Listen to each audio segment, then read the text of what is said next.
My name is Serenity.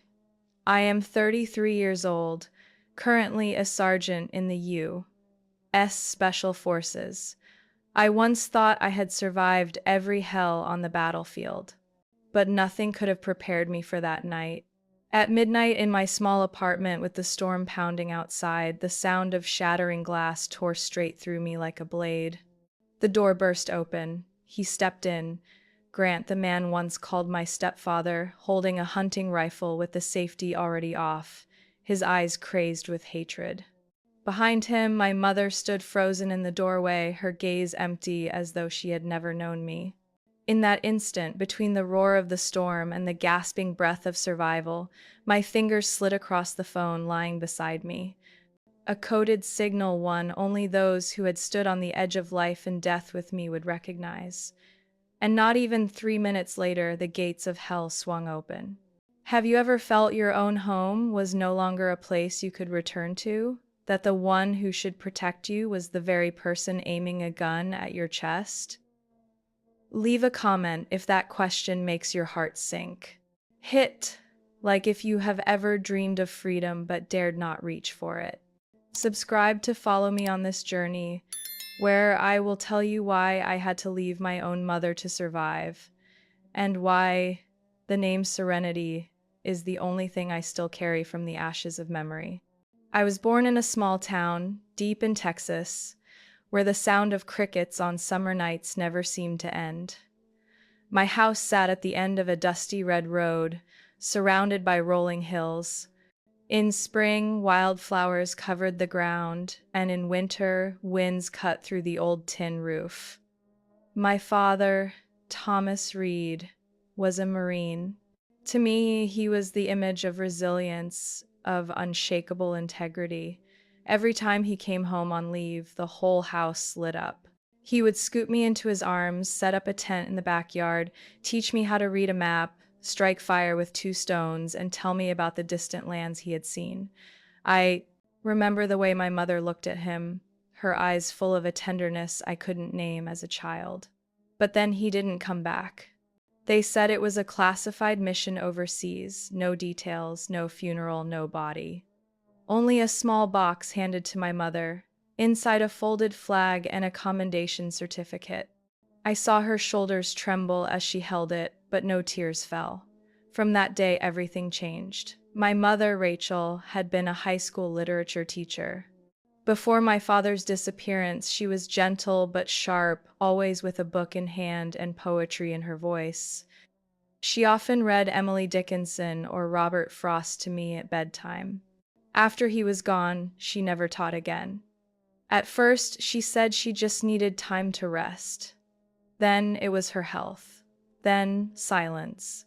I remember clearly my 10th birthday. After blowing out the candle on a homemade cake from boxed mix, I ran to show her the gift I had made, a framed drawing of Dad in colored pencil. But her door was locked. I heard water running. The bathroom door was cracked open. I called, but there was no answer. When I pushed it open, the image seared itself into me forever. My mother lay collapsed on the floor, her wrist bleeding. A bottle of sleeping pills spilled by the sink. I didn't scream. I didn't cry. I dropped to my knees, shaking, pressing a towel against her wound while begging her to wake up. I don't even remember how I called 911. Just the sirens and the red flashing lights cutting through the curtains. They told me I had saved her life. But they didn't know what I lost in that moment. When she woke, she only stared at me with hollow eyes and turned to the wall. They said it was stress, that anyone losing a loved one could break. But inside me grew a formless dread.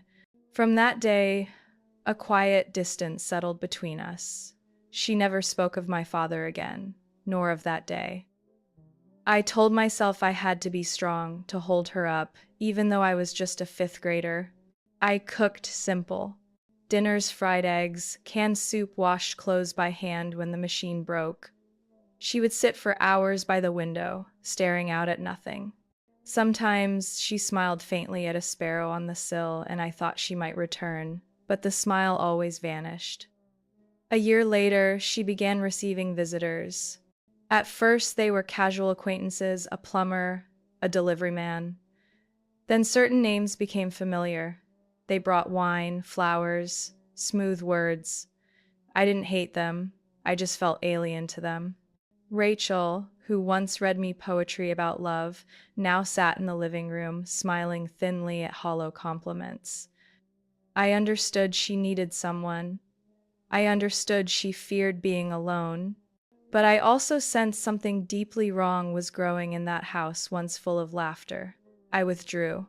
After dinner, I shut myself in my room, replaying cassette tapes of my father's voice. He had sent a few from training camps, his voice steady, warm, sometimes laughing. I played them until the tapes stretched thin, because it was the only way to hold him as real, not fading in photos on the shelf. One afternoon, I came home early, my teacher was ill. I opened the door and saw my mother wiping a bruise at the corner of her mouth. On the table, a spilled bottle of wine, a shattered glass, a bloodied cloth. She said, "I broke the glass." I stood silent. She looked at me but said nothing more. From then on, I didn't believe her words. I kept a small knife under my pillow, not out of fear of someone specific, but to ease the nameless weight pressing on me every night. I was 11, but I felt I had lived half a life already. To everyone else, I was still a polite girl. I did homework, smiled at neighbors, helped carry groceries. But inside, I fought to keep myself alive in a home that was no longer a haven. I had only one refuge, my secret journals under the bed. I wrote about my father, the field behind the house, the day I pulled my mother from blood, the dreams I never told anyone. And in each page, I carved a promise. One day I will grow up, I will leave this house, and I will never let anyone lay a hand on me without consequence. I met Grant on a sweltering summer afternoon, the heat clinging to the bricks of our crumbling house. The roof had leaked after a storm, and my mother called someone to fix it. I had just come from the library, my backpack heavy with summer books, sweat soaking my shirt. Grant stood on a ladder, white t-shirt damp against his back, hammer tapping at rotting wood.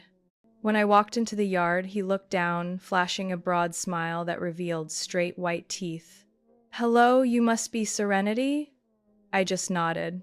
I didn't like strangers calling me by name the moment we met, especially someone looking down from above as if he already knew me. That day, my mother was unusually cheerful. She made lemonade, brought cookies, invited him to sit under the porch. I sat in my room, curtains drawn, just enough to watch them talk endlessly. From then, Grant came often. Once the roof was fixed, he offered to check the pipes. When the kitchen faucet leaked, he showed up with a toolbox. I noticed how he rested a hand on the back of my mother's chair, casual but intrusive the way people insert themselves unnoticed. My mother didn't see it, or didn't want to. She laughed more. Some nights, she brushed her hair carefully, put on a touch of lipstick, things she had abandoned after my father's death. I felt something shifting, a thin shell peeling away. Grant rarely spoke to me, but every glance, every seemingly harmless question made me wary. "Do you often stay home alone on Saturdays? Are there many people at the library during summer?" I began locking my bedroom door whenever I was home alone. One afternoon, while Mom was teaching a summer class, Grant dropped by, saying he needed to check the outlets. When I opened the door, he stood there empty-handed, smiling. "I fixed the outlets last week," I said, not stepping aside. "Yeah, but your mom said they flickered again last night." I blocked the doorway. His smile stayed, but his eyes hardened for a second. "Aren't you going to invite me in?" I stayed silent. He finally stepped back, shrugged. "Fine. Tell your mom I'll come by later." When she returned, I told her. She didn't meet my eyes. "He's just trying to help. Don't be so sensitive." I said nothing more. That night, I shoved my desk against my bedroom door. A few months later, Grant moved in. No wedding, no announcement. Just boxes carried into my mother's room, and his voice filling the house every day. He played the role of caretaker up early, making coffee, watering plants, fixing things. Neighbors praised my mom for finding a good man. I stayed quiet. I got a part-time job at a bookstore. I wanted my own money to save for college. The first paycheck, I hid the check inside a book between To Kill a Mockingbird and The Bell Jar. But Grant found it. "You've got money now," he said while I was washing dishes, waving the check. "A girl living in someone else's house should share the responsibility." My hand tightened. "I earned that myself. And you use electricity, water, eat meals. I cook. Who do you think pays for those?" I refused. But when I came home late after a Saturday shift, my room's lock was gone, my things rifled through. The check was missing. My mother saw but lowered her head. I began documenting everything: dates, details, reactions. I made a secret email account, sending notes to myself each time something happened.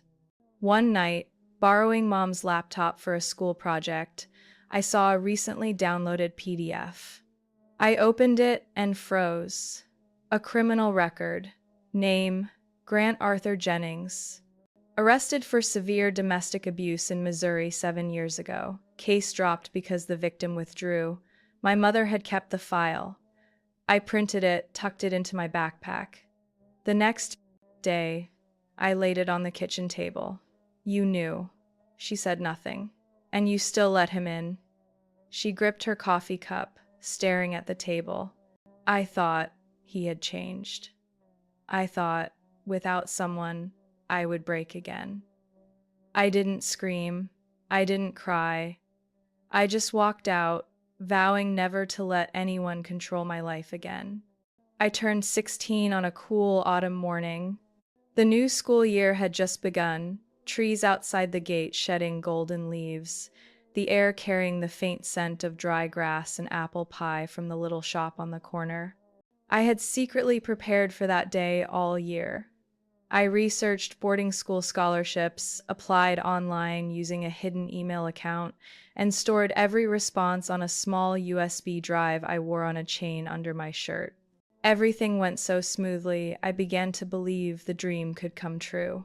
A private school in New Mexico had accepted me, offering nearly a full scholarship for a college prep program in literature.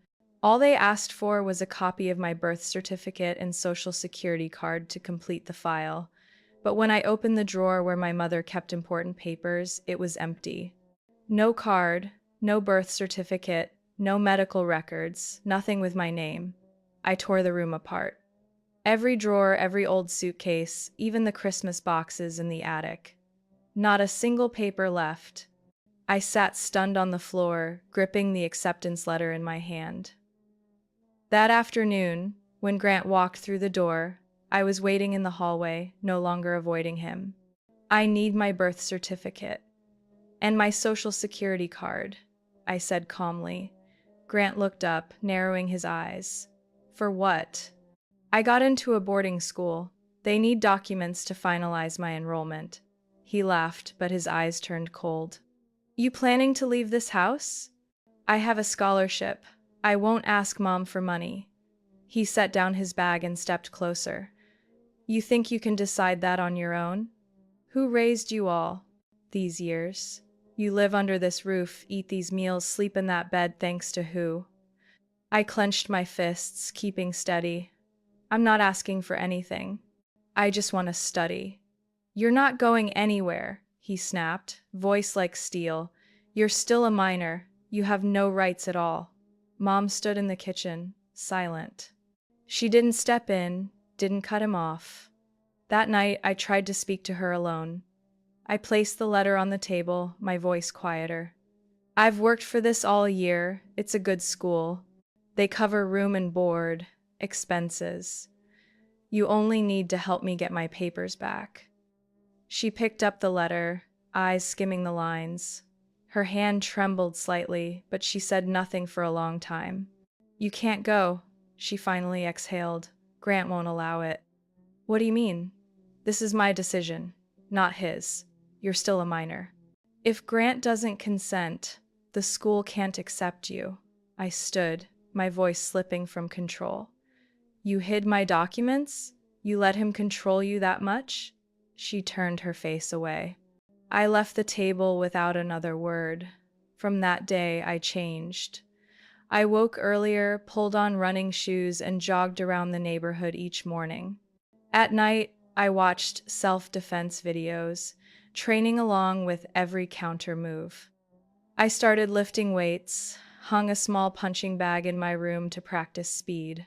My body hardened. Muscles at my shoulders, back, and arms began to show.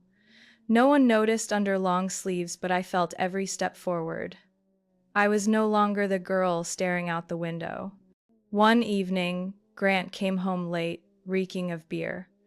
I was reading in my room, the door locked as I had learned to do. He didn't like that. I heard his heavy steps approach. Then pounding on the door. "Open up! I'm studying!" I said, "Open it." I stayed quiet. Seconds later, the lock rattled hard. The door flew open. He stormed in, face flushed, veins pulsing at his temple. In this house, no one locks a door before sleeping. I rose, steady breaths, meeting his eyes. "You have no right to come into my room like this. You think this is your house?" He moved closer, hand raised, as if to strike. I didn't think. My body reacted faster than my mind. I dropped low, stepped aside, and shoved hard into his shoulder. He staggered, slipped, and crashed against the bed frame. A sharp crack rang as his knee hit the table leg. I stepped back, ready if he rose again. But he just lay there, eyes wide with shock. No one spoke. Mom stood in the hallway, a dish towel in her hand. She didn't step in. I walked out without a word. From that night on, I was no longer prey. And he was no longer the easy hunter. Between us began a silent war. No shouting, no bruises to show, but tension taut as a drawn bow across every meal, every step in the hall. I knew what he feared. Not my strength, but the loss of his dominance, the power he had grown used to. Mom grew quieter. She drifted like a shadow between us, avoiding me, wary of him. I loved her, but I couldn't save someone unwilling to stand up. I had one goal left: leave that house by my own strength, and never look back. I first thought of the military on a March morning when the wind howled so fiercely branches tapped at my window like someone trying to get in. I sat on the bed, staring at the ceiling stained with mold, drained of patience for a life trapped within walls I had never chosen. I wasn't the kind to believe one choice could change everything. But then, the only thought that kept me sane was that I had to walk out of that house on my own, no begging, no dependence, leaving no door for Grant to shove open again. That afternoon, I slipped into the shed and borrowed the old bicycle. No one noticed. Mom was washing dishes, Grant snoring on the couch, the TV spitting out cheap laugh tracks. I pedaled nearly 6 miles to the old strip mall on the edge of town, where a recruiting office sat between a pharmacy and a watch repair shop. The sign was faded, but inside the lights glowed, neat and quiet, like a room belonging to someone who understood loneliness. A man in crisp uniform stepped out from the back. He was in his 50s, broad-shouldered, composed, hair silver and cropped close. "What are you looking for, young lady?" I straightened, voice firm. "I'm looking for a way out, a legitimate one." He sat behind the desk, motioning me to sit. On the desk, a nameplate reading, Recruiter Joseph R. Miller. He studied me not suspiciously, but quietly, like someone who had seen many young faces walk in with the same expression. "How old are you?" 17 and a half. "Still need a parent's signature." I nodded. "I know. Reason?" "Freedom." He didn't write anything, just folded his hands. "You realize this isn't an easy escape?" "I don't need easy, I need real." Miller pressed his lips, then pulled a stack of forms. "Read carefully. Think for a week. Come back if you still want this." I nodded, thanked him, and slipped the packet into my jacket pocket. I didn't ride straight home. I sat at a small park nearby, reading page after page under the streetlight. Each line felt like the first bricks of a road I was about to step onto. When I returned, it was past 9 p.m. The kitchen light was still on. Grant wasn't there. Mom sat alone, a cup of cold tea before her. I placed the papers on the table. "Will you sign for me?" She said nothing, but her fingers trembled as they touched the corner of the file. "I thought you wanted college." I thought so too, her eyes dulled by years of silence. I didn't press. I just sat and waited. Night deepened, insects buzzing outside. She rose, disappeared into her room. I thought she'd retreat again. But minutes later, she returned with a small wooden box, the kind meant for things too precious to throw away. She sat, pushing it toward me. "Your father left this. I couldn't give it sooner. I was afraid." I opened it. Inside lay a silver ring, its face worn smooth with time, the words Semper Fi etched inside. I didn't need to ask. It was Dad's ring, the Marine who never came home. "I'll sign." I looked up, stunned. "Are you sure?" "I'm not sure of anything anymore, but I see your eyes.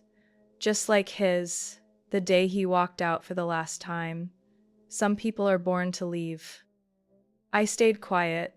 She picked up the pen and signed in shaky but resolute letters. "Rachel Lynn, Reed." The next morning, I returned to the recruiting office. Miller looked at me calmly, as if he had expected it. When I laid the signed paper before him, he only nodded, asking nothing more. Within a week, I had completed the physical exam and preliminary interview. My enlistment date was set for early summer, right after I turned 18. The day I packed my clothes into a canvas bag, rain poured down in sudden sheets. Grant said nothing. He just leaned against the door frame, staring at me with a look that mixed anger and contempt. "You'll be back soon. Don't get your hopes up." I didn't answer. I slipped my father's ring onto my finger, stood tall, and turned to my mother. She stepped forward and hugged me for the first time in many years. "Live, wherever you are, however hard it gets, don't become like me." I held her lightly, then opened the door and walked out into the rain without looking back. I didn't carry much, just enough clothes. An old photo of me sitting on my father's shoulders at Galveston Beach, the silver ring, and one fragile belief: no matter how cold the world could be, I would learn to stand firm in the storm. Fort Bragg, North Carolina, the training base, was unlike anywhere I had ever known. From the moment I stepped off the military bus, the air was heavy with the smell of damp earth, sweat, and the invisible pressure hanging beneath the old pine canopy. I hadn't brought much, only enough to survive the first weeks. The heaviest load was myself, my past, my fears, and the simmering anger I refused to let erupt. Training began at 4 a.m. every day, and it was nothing like the glossy pamphlets promised. There were no welcomes, no words of encouragement, only the sharp barks of drill sergeants and the pounding rhythm of boots on dirt. I was one of the few women in Alpha 7 squad, and almost the smallest in build. The burly recruits from Georgia, Kentucky, or Ohio all stood a head taller than me. Some laughed during our first run. Did this kid wander into the wrong yoga class? I didn't answer. I ran. I ran until the soles of my feet burned inside my shoes, until my lungs flared like fire, but I didn't stop. By the third week, no one joked about me anymore. I wasn't the fastest, not the strongest, but I never quit. Whether it was hauling a 60-pound pack up a hill in the summer heat, or crawling under barbed wire in cold mud before dawn, I always finished. That earned attention. During tactical drills, the commanding officer started using me as an example of persistence. Whenever a recruit dropped during a workout, they'd point at me. "Look at her. Small, but she doesn't bow her head." I didn't seek those looks. I was fighting every day to avoid becoming what Grant had branded me: weak, helpless, invisible. I met Harper in the 5th week. She was a soldier from Texas too, but unlike the other women around, her skin was sun-darkened, her hair cut short at the nape, her gaze always dry and sharp like desert air. She didn't speak much, but every movement was crisp and precise. We didn't start with words. We recognized each other in the synchronized rhythm of our breathing during runs, in the silent glances when one of us staggered from exhaustion. One evening after training ended, I heard ragged breaths in the women's restroom.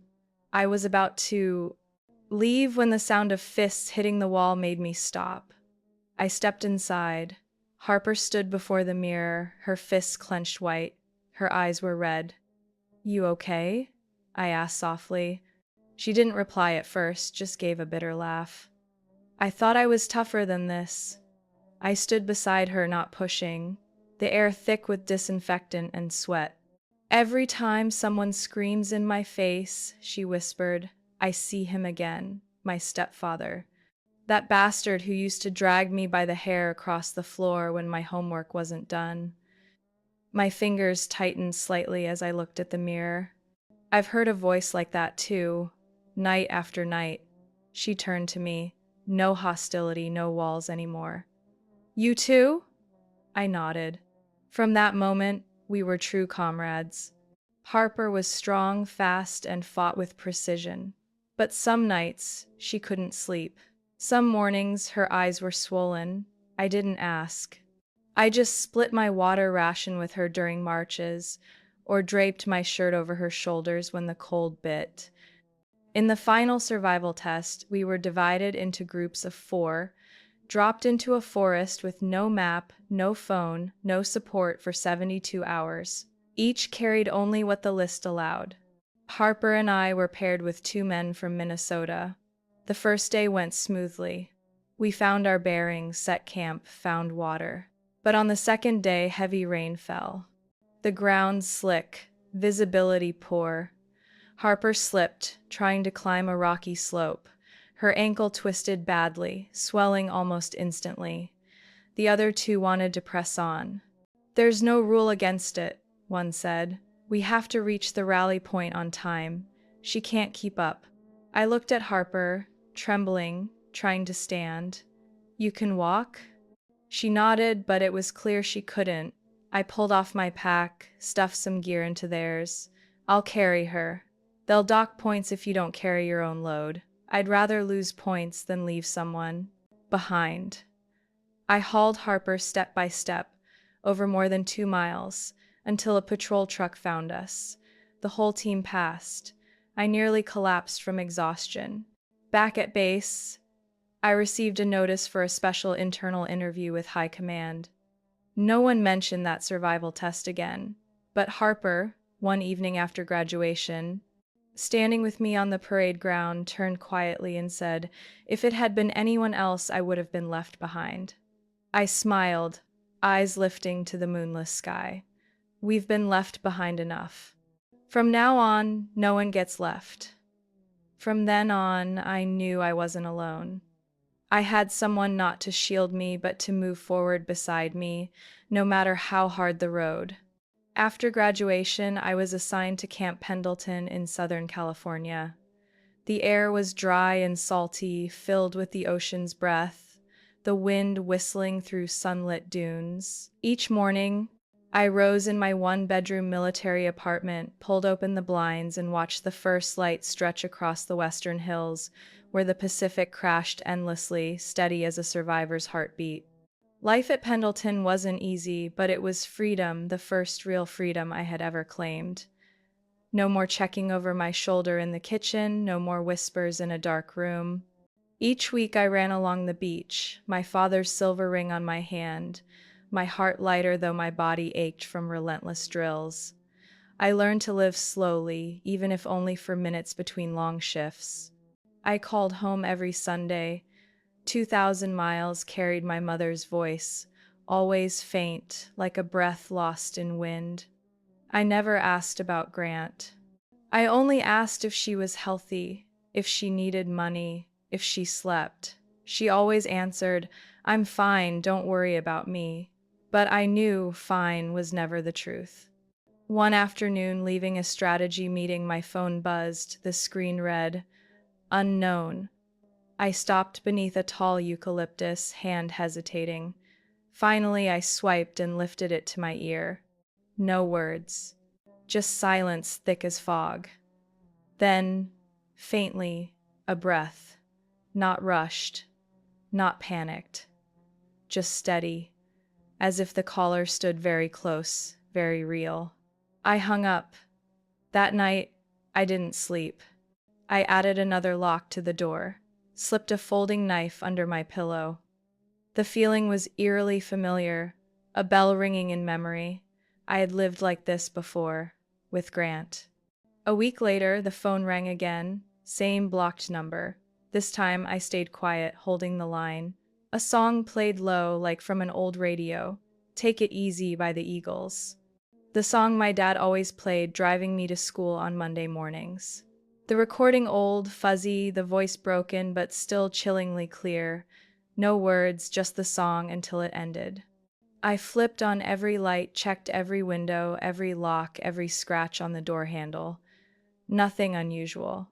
But something was wrong. I reported it to base security. Lieutenant Garner listened carefully, jotting notes. "Who do you think is behind this?" "Grant. Could be him." "Any direct threats?" "No, not yet. But I know this pattern. I've lived with it." Garner's eyes sharpened. "We'll monitor it." I thanked him, but walking out, the weight stayed. This didn't feel like a simple threat. It felt like surveillance. 3 days later, I received an email from an anonymous address. No subject, no message, just an attachment. I opened it. My heart stopped. A photo of me standing outside my apartment, clear, shot from across the street. In uniform, keys in hand, expression natural. The angle showed the photographer had been there a while. The second photo, me running on the beach, hair tied, water bottle in hand. No idea a lens was on me. That night, I forwarded them to security. Harper was the first to notice my change. She had just been transferred to Pendleton too, and no one understood my silence more. "What's wrong?" she asked one Friday as we packed gear. I hesitated, then showed her the photos. She studied them, gripping her strap tight. "Grant?" "I think so. But something feels different." "You think it's someone else?" I shook my head. But part of me recalled fragments from long ago, my father's strange fatigue on leave, the nights he sat awake on the porch, staring far off as if listening to sounds from another world. Back at my apartment, I pulled out the old box under the bed, the one with Dad's keepsakes. Inside was a letter I had never fully read, written in his bold handwriting. I spread it open and traced each word. The letter spoke of old comrades, men he had served with in a mission no family ever knew about. One line burned into me: "If one day something happens, it's not because I chose to sacrifice. It's because someone refused to let me leave." My chest tightened. Maybe I was wrong. Maybe Grant was only a piece of the darkness. And the rest was something my father had tried to hide. Until it was too late. I stared at the last photo on my phone. The angle, the height, the light. It was clearly taken from a vantage point, not Grant. He wasn't that precise. And in that moment, I understood. Someone else was behind the curtain, not only watching me, but once watching my father long ago. I didn't hear a bell. I didn't hear a knock. What dragged me out of a short sleep between shifts was the strange sound of a lock being twisted so hard it squealed in the quiet of the night.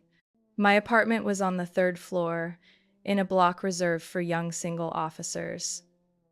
It was supposed to be the safest place, impossible to enter without a security card. I pulled the folding knife from under my pillow and crept to the front door. My whole body tightened as it swung open. No alarms, no warning codes. Only heavy footsteps and a ragged breath, followed by a sight that made me think I was dreaming a nightmare. My mother stood in the middle of the living room, trembling, eyes brimming with tears, her mouth taped shut. Behind her was Grant, the man I had fled for years. His eyes hadn't changed, cold, hard as forged steel. But in his hand was a handgun, gleaming and familiar, a Ruger P-89. The same one I had once seen hidden in the basement when we lived together. Before I could react, he spoke. His voice no longer carried its usual sneer, but was dry, like gravel grinding. "Close the door, Serenity. Don't be stupid." I obeyed, emotions scrambling to catch up, every nerve in my body stretched taut. He shoved my mother into the center of the room, forced her to her knees, then pointed the gun at me. "You think you can run forever?" The moment you walked out of that house, everything started going wrong. I stepped slowly into the room, eyes locked on the gun. "Grant, let her go. This is between you and me." He laughed, a hollow, soulless sound. "No, this is between you and your father." "And you think I don't know what that ring really is?" I froze. The silver ring on my left hand burned as if aflame. Instinct told me to reveal nothing. But it was too late. He already knew. "Your father left you the key. He trusted no one, not even me, though I once saved him. I need what's in there, and you'll give it to me, if you want your mother alive." I glanced at my mother. She shook her head, tears streaming, her breath breaking, her body folding as though fighting invisible pain. "You think you knew my father? You never understood him." "Shut up!" he roared. I knew enough to know he betrayed me. He left me in El Paso, surrounded by mercenaries. He thought he could go home, live peacefully with his wife and child. I let it be until he was dead. "But you carry his debt." I went numb. His words cracked open a darkness I'd never imagined. A past my father had never spoken of, a comrade turned demon. "Where's the ring?" I backed toward the bookshelf, where a family photo sat among keepsakes. He followed, the gun never wavering. When his hand reached out, I whipped the photo into his face. He staggered, the gun shifting for a split second. I lunged, clamping his wrist with my left hand and driving my knee hard into his gut with my right. A gunshot exploded through the room. I crashed back, my left shoulder seared, fire ripping through flesh, my vision blurred with blood and pain. All I could see was my mother screaming, her voice muffled by tape. Grant pushed up, rage twisting his face. I crawled backward toward the sofa, searching blindly for anything to fight with. In desperation, I looked down at my left hand, the silver ring still there, smeared with blood. My grip tightened, and I felt it, a tiny seam under my finger. With my trembling right hand, I twisted the ring's face. A faint click. The top flipped open, revealing a chip the size of a fingernail embedded in the hollow silver. My mind cleared in a single flash. I recognized it from training. A data chip used to store classified military files, a relic of the Cold War. Grant saw it too. He lunged. I hurled the ring behind the curtain just as he crashed into me. "Where did you hide it, you little?" I didn't answer. I only stared into his eyes, not with fear, but with fire. Fire from years forced to kneel. Fire of a daughter scarred in silence. Sirens wailed in the distance. Someone had called the police. Maybe a neighbor, maybe the apartment's emergency system. I didn't care. Grant snarled like a cornered animal, shoved my mother to the floor, and bolted for the door. I crawled to her, ripping the tape from her mouth, my blood soaking her nightgown. She clutched my hand, gasping, "You, alive. You must live. For your father. For yourself." I squeezed back, eyes shut. Through the sirens and chaos, I felt one thing in my palm. Survival was no longer instinct. It was a mission. And I had just touched the doorway to the truth my father left behind, hidden in a ring that seemed only memory. I woke, Under the pale light of a hospital ceiling, the smell of antiseptic sharp, the beep of the monitor thudding like a drum. My left shoulder was bandaged, painkillers slowing my body, but not my mind. The night before was etched deep, every detail carved into bone. The door opened. Harper walked in, combat jacket on, hair tied tight, face tense but eyes warm. She didn't speak at first, just sat beside my bed, hands clasped.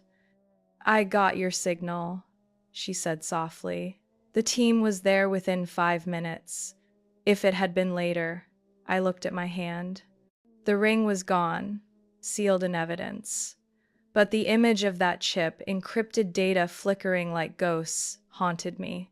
"Grant's in custody?" My voice was dry. Harper nodded. "Caught on the stairwell. He's in isolation. But your mom isn't okay." I turned away, pain spreading deeper than my wound. I had hoped when Grant was taken she'd be free, would cry, hold me, apologize, anything, but no.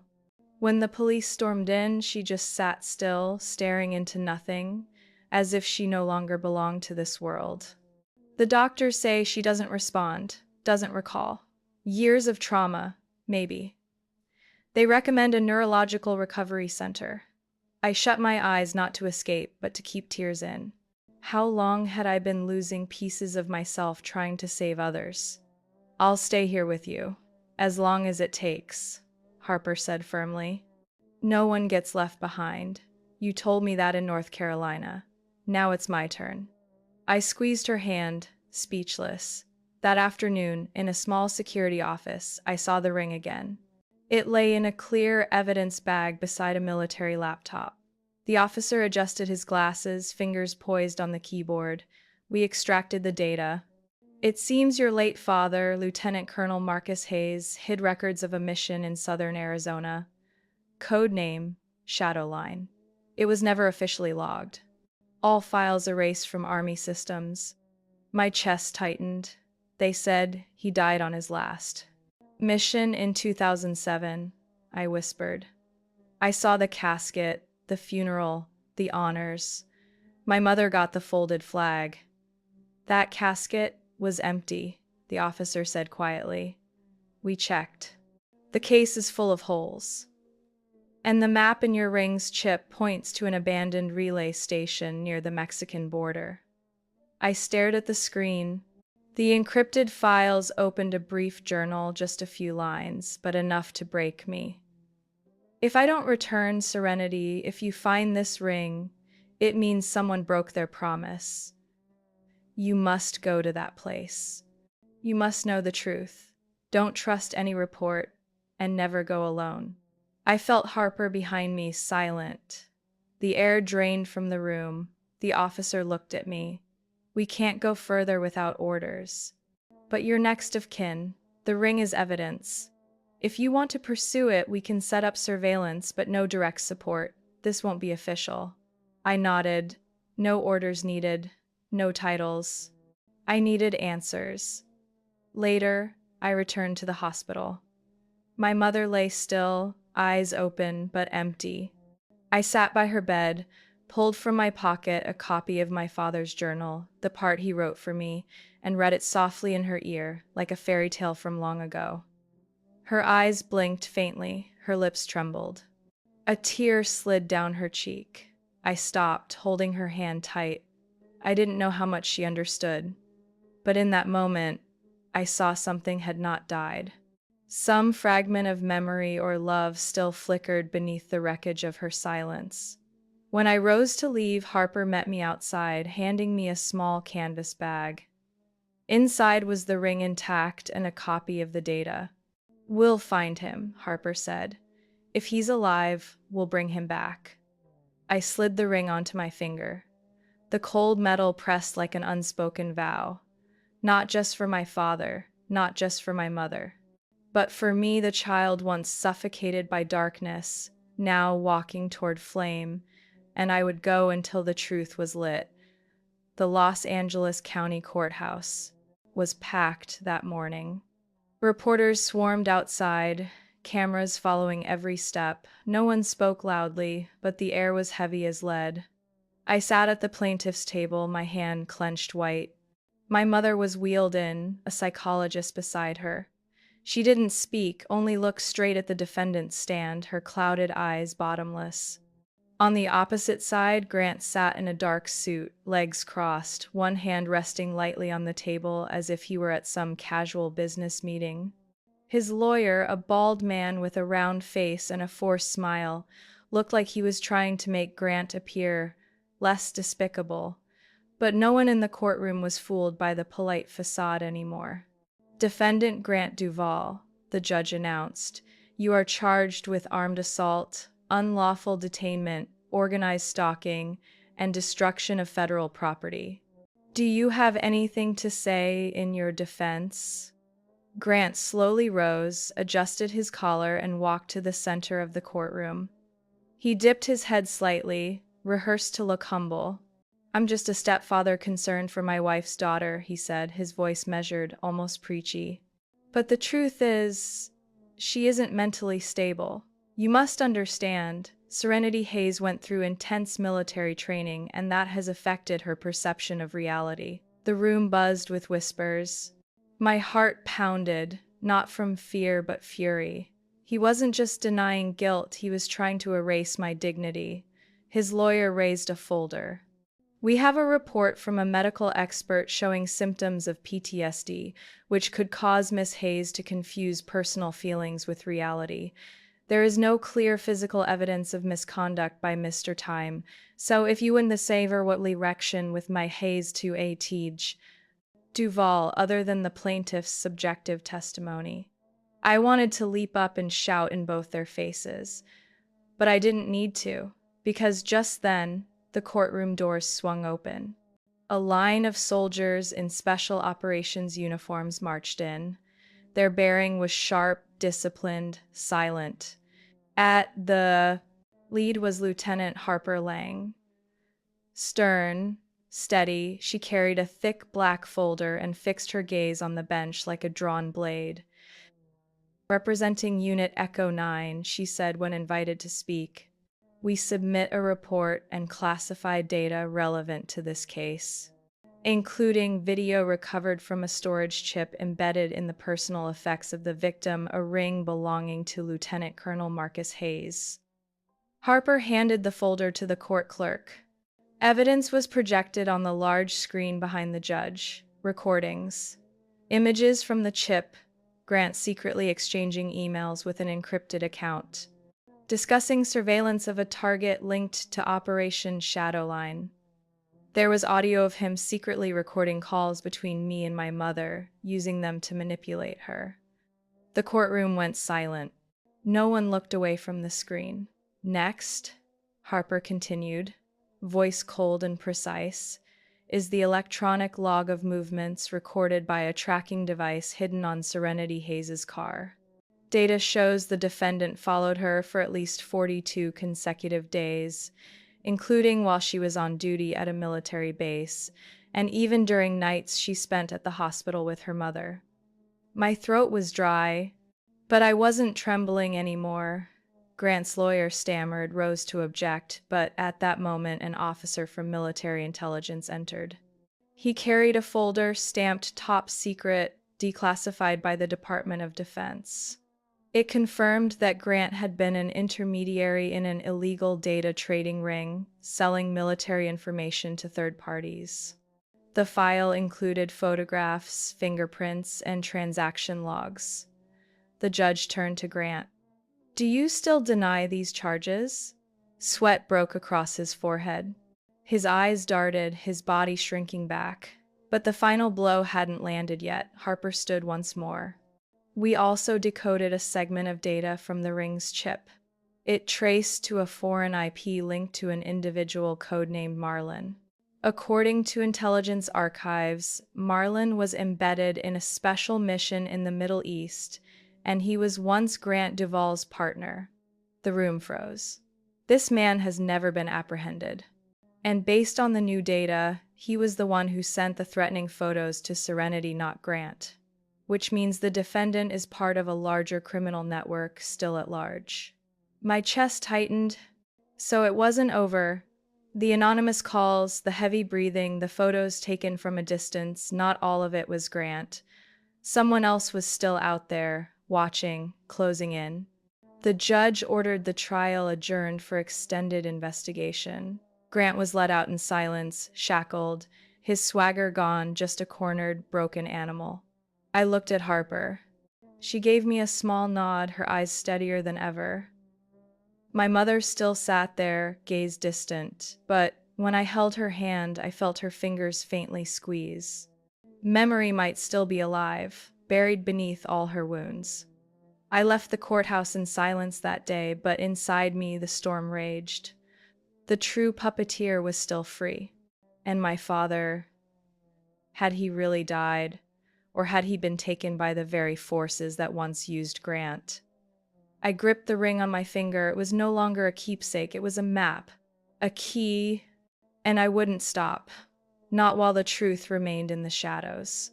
The sentence was delivered on a crisp autumn morning, the air sharp as a knife against my collar. Grant Duval, the man who once pulled my life strings as if I were his puppet, was sentenced to life in prison without parole. No one cried for him. No one turned to watch him dragged away under the harsh white lights of the corridor.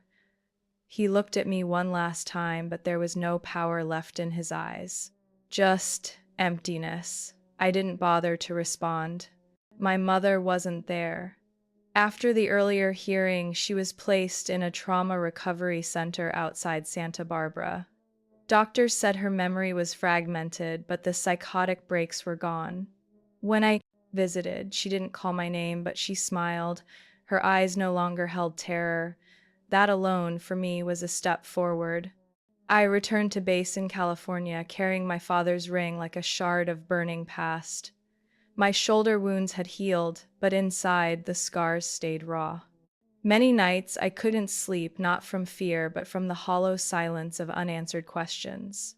Harper was the one who named it, one quiet afternoon on the training field. "You can't stay just a survivor," she said, her hand resting gently on my shoulder, the same one once torn by a bullet. "You have to become a guide." From those words, Iron Dawn was born. We founded a program to train and support soldiers and families living under the weight of control, psychological abuse, or domestic violence. Iron Dawn, a dawn of steel, wasn't just a name, it was a promise. Light only comes when you dare to step out of the dark.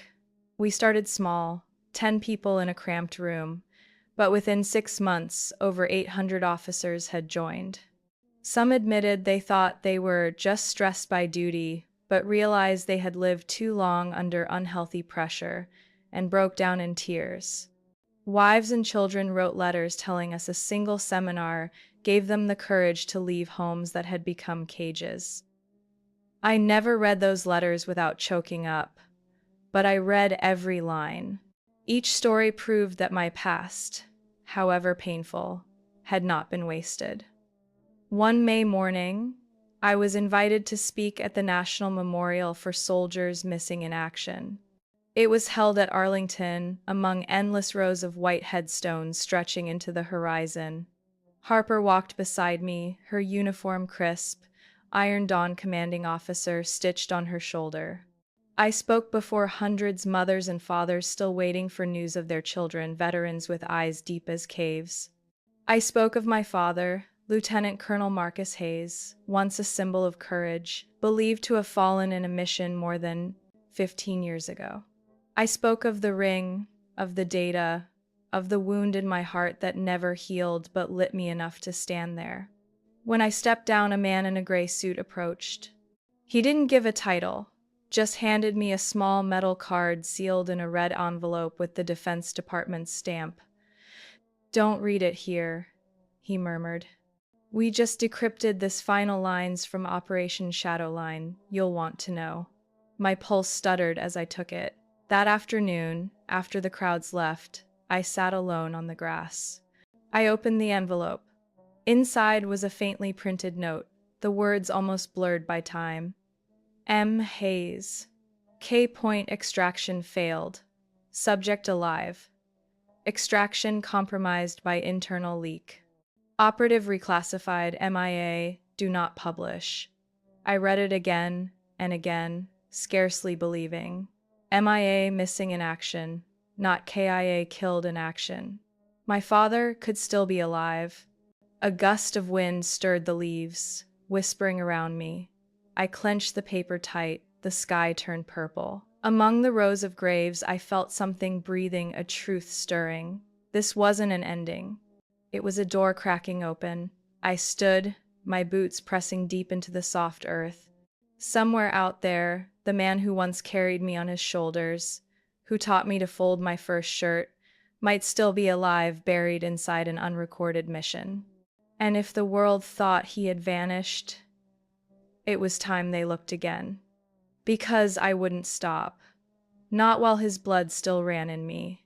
Not while justice had gaps to be filled. Some stories don't end with a period, but with a pause in a song not yet finished. Some truths aren't buried because they deserve forgetting, but because someone tried to shield others from their cruelty. What I learned through it all is this: sometimes the most painful thing isn't the loss itself, but being forced into silence about it. And the bravest thing is to speak. Not just for yourself, but for everyone who's been pushed into darkness by the hands called family. What about you?